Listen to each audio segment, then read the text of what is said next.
choisi de parler d'un animal que personne n'aime vraiment, je crois. Ah, c'est la vipère, oui.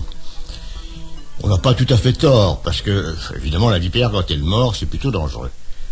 Enfin, écoutez, la vipère est un être vivant, tout de même. Et puis, il faut dire une chose, c'est que s'il n'y avait pas de vipère du tout en France, qu'elle soit vipère aspic ou vipère péliade, il y aurait beaucoup plus de souris qui dévoreraient nos provisions. Alors moi, je vais vous parler de la vie sentimentale des vipères, parce qu'elle est exemplaire, à mon avis. Leurs amours commencent au printemps, après leur réveil, par des batailles entre mâles. Mais c'est là que les messieurs vipères sont admirables. Ils ne se mordent pas. Oui, parce que s'ils se mordaient, comme ils ne sont pas immunisés contre leur propre venin, ils s'entretueraient. Non. Ils se battent un peu comme nos lutteurs à la main plate, à ceci près qu'ils n'ont pas de main. Le but, c'est de maintenir l'autre cloué au sol, en appuyant son cou sur le dos de l'autre. Et de le maintenir comme ça, cloué au sol. Et ça dure, ces combats, parce que c'est très difficile, quand on est vipère, de clouer une autre vipère au sol avec son propre cou. Bon. Voilà notre monsieur vipère péliade vainqueur. L'autre s'en est allé sans demander son reste. Bon. Le vainqueur se met à la recherche d'une jolie dame vipère. Il la rencontre. Savez-vous ce qu'ils font? Ils vont danser. Oui. Danser, le bout arrière restant au sol, le tiers avant levé en l'air, les deux corps s'enroulant, se déroulant avec grâce. Et c'est ce qui montre le niveau culturel très élevé des vipères par rapport aux autres serpents.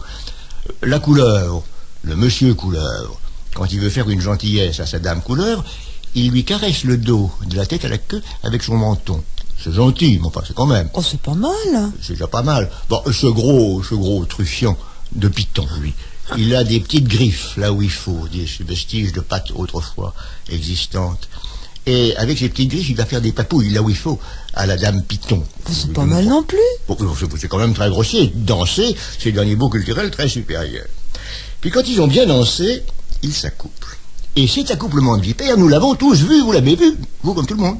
Oui. C'est une des images obscènes les plus répandues de France.